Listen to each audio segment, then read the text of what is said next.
right. Hey, everyone. Welcome back for another deep dive. It's always exciting to see what you all send our way. And this time, you really got us thinking about something, well, pretty fundamental, setting goals. But, more than that, actually reaching those goals, making them happen. Yeah, totally. We dove into a ton of stuff you sent. Articles, research papers. Oh, and a book that really caught our eye. Inyon Yel She. That translates to, learn the Mandela chart, you get everything you want. Catchy title, right? And it's a whole method for goal setting. It's pretty unique. For sure. And, that's kind of the point of these deep dives, right? We take all this information, cut through the noise, and give you the good stuff, the real insights. No need to get bogged down in all the details. So today, our mission is clear. We're going to break down this Mandela chart method from the book, really understand what makes it tick. Absolutely. And what's really cool about this book and the stuff you all sent is it's not just about some tool or trick. It's like a whole philosophy, a way of thinking about how we set and achieve the goals that really matter to us. Couldn't agree more. So the book kicks off with this idea that, writing down your goals is crucial, but not just scribbling them on a napkin, right? It's about using this really specific table format. In fact, they open with this story about two friends. One's kind of struggling, life's just weighing him down. The other's killing it, making progress, feeling great, achieving his goals. And the book says the difference, this method. And I bet that resonates with you all listening, that desire for change, for something better. That's probably why you sent this in, right? Absolutely. And the book is really smart about it, too, It starts by asking you to think about your own experiences. It asks, hey, when you've set goals in the past, did you reach them? Or did they fall apart somewhere along the way? Right from the start, it acknowledges that reaching our goals, it can be tough. We don't always succeed. Totally. And then it lays out three main reasons why we might stumble when it comes to achieving our goals. And, well, the first one's kind of obvious. We often lack a clear plan. We might have a vague idea of what we want, but no concrete steps on how to get there. Exactly. It's like setting off on a road trip with no map. You might have a destination in mind, but you're probably going to get lost along the way. Yeah, for sure. And the second reason the book highlights is this. We might not be using the right tools. It's like trying to build a house with just a hammer, right? For bigger, more complex things, you need a more sophisticated toolkit. And this method, it aims to provide that structure. Definitely. And the third reason, this is where it gets really interesting and maybe a bit less obvious, is this idea of misaligned goals. The book uses this term R. So could you unpack that a bit? What do they mean by R-jaw? Yeah, it's really crucial. They're saying sometimes the goal we say out loud, it's not really what we truly desire deep down. Someone might say their goal is to make a certain amount of money, but maybe what they really crave is security or the ability to provide for their family. So the money is just a stand-in, a symbol. And if it's not connected to that deeper motivation, it loses its power. The book calls this misalignment. It's about making sure you're aiming at the right target. That makes a lot of sense. So this brings us to the heart of the method, the incredible table, which is this thing called the Open Window 64 or OW64, also known as the Mandela chart. And the book gives this vivid image. It's like looking down at a bunch of rice paddies, all these interconnected squares. Pretty unique visual, right? Yeah, definitely. And what makes this method even more intriguing? It was apparently used by Shohei Ohtani, the baseball superstar, way back in high school. His big goal, to be the first draft pick for not one, not two, but 8 professional baseball teams. Pretty ambitious, huh? That's crazy ambitious. As a high schooler, that's some serious goal setting. And here's the kicker. The book points out that his chart wasn't all about, batting averages and pitching speed. He included things like braids, which is character, and luck. It's he wasn't just focusing on the physical skills. Exactly. And it makes you think, right? Why those specific elements? Including grades, it suggests he understood that long-term success, it's not just about talent. It's about discipline, respect, how you conduct yourself. And, well, it might seem out of our control, but maybe he recognized the importance of being open to possibilities, even building relationships that could lead to lucky breaks. It speaks to a much broader understanding of success. And, well, it's hard to argue with his results. So let's break down how this OW64 is actually structured. What's the step-by-step process? The book lays it out pretty clearly. Okay, so you start with your central theme, right? That's the core goal, the big thing you want to achieve. And this goes in the middle square. Then, around that central square, you've got 8 more squares. Each one represents a fundamental element, a key area you got to focus on to achieve that main goal. Think of them like the pillars holding up your ambition. Right, so it's like breaking down the big goal into these essential components. Exactly. And then it expands even further. Each of those 8 elements is broken down into 8 more specific action steps. So in the end, you have a complete chart with 64 squares. Pretty detailed, pretty comprehensive. Wow, 64 squares. That's a lot to fill in. But it makes sense, right? You're basically creating this super detailed roadmap to your goal. Exactly. It's not just about having a destination in mind.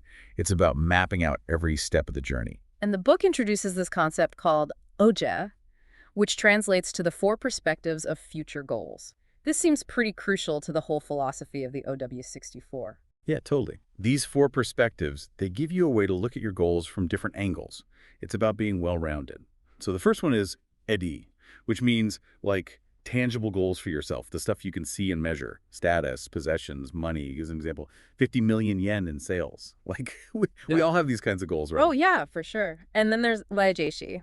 So that's about intangible goals for society and others, like your impact on the world, helping people, spreading happiness. The example they give is simply contributing to society. It's not about something you can count. It's about the feeling, the effect. Exactly. It's about making a difference beyond yourself. And the third perspective is B. So that's intangible goals for yourself, like interchanges, feelings, personal growth, things like confidence or pride. Right. So it's about how achieving the goal changes you as a person. Absolutely. And the fourth perspective is AO. This is about tangible goals for others, concrete things that benefit the people around you, like a company making more profit, creating better products for customers, or helping your colleagues grow professionally. So it's about creating positive, measurable outcomes for others. Precisely. And the book stresses that for effective goal setting, you got to balance these tangible and intangible goals, both for yourself and for others. It gives this powerful example of the Den2, which is the Japanese women's national soccer team, winning the World Cup. Their goal wasn't just to win, but to inspire the nation after a devastating earthquake. They had both a goal winning the trophy and a goal lifting people's spirits, and it worked. Wow, that's a great example. It shows how these different perspectives can work together to achieve something truly amazing. And the book even talks about how different generations might prioritize different perspectives. Like older generations might lean towards Mufu and younger generations towards Ziwanko. But what's important is to understand that both are valid and ultimately interconnected. They use an example of a discussion with the founder of the Theorenet to illustrate this. It's like there's this shift in values, but the need for balance, it remains the same. Yeah, totally. And this leads to another key idea the book puts forward. BE is more fundamental than do and have. B being your character, who you are at your core. They mention Inamori Kazuo's success formula, thinking X, passion X, talent. They emphasize that a positive mindset and a strong character, they amplify your efforts and abilities. It's about who you are being while you pursue your goals. Right, so it's not just about the actions you take, but the mindset and the values you bring to the table. And building on that, the book actually suggests that when you start making your OW64, you should first think about those AME goals, the BE stuff, as a foundation. Yeah, it's like building your house on solid ground. And they also emphasize the importance of self-reflection and journaling. They even mention a routine check sheet from the Harada method. It's about regularly looking inward, examining your actions, progress, even your thoughts. It helps you build self-awareness, figure out what's truly important to you. And they even point out that something as simple as writing down good things that happen can boost your self-efficacy, your belief in your own ability to succeed, and that tracking positive interactions can increase your self-esteem. It's like you're creating a positive feedback loop. For sure. And, to help you structure those 8 fundamental elements in your OW64, they introduce this framework, A's jerk. That's mind, technique, body, and life. So break that down for us. Like, what goes into each of those? Okay, so mind, that's your mental game.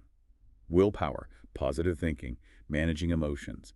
Then you've got technique, which is developing your skills, your career path, gaining knowledge. Body's all about physical well-being, taking care of yourself. And finally, life, it considers everything else. Family, social life, your overall lifestyle. It's about recognizing that we're not just machines, we're whole people. It's like taking a holistic approach to goal setting, considering every aspect of your life. Exactly. And they highlight how important it is to have a balance of these 4 areas in your foundational thoughts. They give the example of the Miss International Japan winner. She didn't just focus on the technical aspects of beauty pageants. She also focused on her mental strength and her well-being and connections. It's about more than just mastering one skill. Absolutely. It's about being a well-rounded individual. So let's talk about those practical thoughts. What makes them effective, according to the book? They got to be specific, measurable, and time-bound. They should be deadline actions with clear end dates and routine actions that you do regularly. It's about turning those vague ideas into concrete steps. Got it. So can you give us some examples? Like, let's say one of your foundational thoughts is promoting product sales. What are some practical actions you could take? All right, so for Ton T, deadline actions could be things like hand out 200 flyers downtown by the end of next week, or send 1,000 personalized emails by Monday. Routine actions could be make 10 sales calls every morning, or follow up with 5 potential clients every afternoon. See, they're specific, and they have a when and a what. Okay, that makes sense. How about a more interpersonal goal, like when?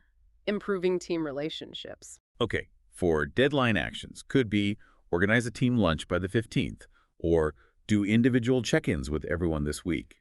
Routine actions could be start each meeting asking about people's weekends, or give specific positive feedback to one teammate each day. Again, it's about concrete actions. Makes sense. And the book really pushes for using numbers and the 5W1H framework, who, what, when, where, why, how to make those action plans super clear. Yeah, it's about removing any ambiguity. Yeah. And they also talk about making actions routine. Yeah. The idea is that small, consistent efforts over time, they add up to big results. It's the power of consistency. Right. It's like that saying, Rome wasn't built in a day. It takes consistent effort. Exactly. And another crucial thing the book mentions is getting support from others. They suggest that focusing on goals that also benefit others and making your supporters happy, it builds a network of people who want to see you succeed. It's like you're creating a supportive environment for your goals to flourish. Exactly. And they highlight examples like elite athletes and artists who intentionally build support systems around their OW64. By having a clear vision and sharing it, they attract the right mentors, collaborators, and fans to help them along the way. So it's about leveraging the power of community, of shared goals. Exactly. Now, I know this whole 64 square chart thing can seem a bit daunting at first, but don't worry, the book says you can create a first draft in about an hour. That's not too bad, actually. Yeah, the brainstorming part might take a bit longer, but once you have your central goal and those 8 foundational elements, the practical steps can flow pretty quickly. And the book gives a great tip. Use sticky notes to brainstorm and build the OW64. Especially useful for teams, like that example with the dental clinic. It's flexible and it doesn't feel so intimidating. And you know what's cool? The book doesn't view blank spaces on your OW64 as failures. They're seen as areas for future growth, learning, development. It acknowledges that your goals and understanding will change over time. So it's not about getting everything perfect right away. It's about starting the journey and allowing for evolution. It's an ongoing process. For sure. And they briefly mention how the OW64 can be used for all sorts of things, not just personal goals. Business strategy, sports training, education, personal development. It's a versatile tool. Wow, that's impressive. So to wrap things up, the book encourages us to look at the example OW64 charts they provide, like Shohei Ohtani's and the soccer coaches. They say these examples have hunk ents and tips for success. And remember how we talked about those non-technical elements in Ohtani's chart, like hung and that's pretty insightful. Absolutely. These real-world examples, they show the power of the holistic approach the OW64 promotes. All right, so as we close out this deep dive into the mandala chart method, what are the big takeaways for our listeners? Well, I think the core takeaway is this. The OW64 method gives you this structured, visual, and holistic framework for goal setting. It goes beyond just saying what you want and makes you think about all these different parts of your life, how they connect, and how your personal goals and contributions to the world, they all play a role. It's a system for thinking bigger. It's not just about what you achieve, but also who you become along the way, that B aspect we discussed, and the impact you create in the world. It's a much richer perspective on goal setting. So here's a final thought for you. How could you apply this OW64 framework to your own goals and dreams? What unique elements, beyond the practical steps, would you include in your own PWISJU, your incredible table? What truly matters to you deep down? That's a great question to ponder. This deep dive has only scratched the surface. We encourage you to explore the OW64 further. Maybe even try sketching out your own chart. See what insights come up as you build your own incredible table. Thanks for joining us on this deep dive, and until next time, happy goal setting.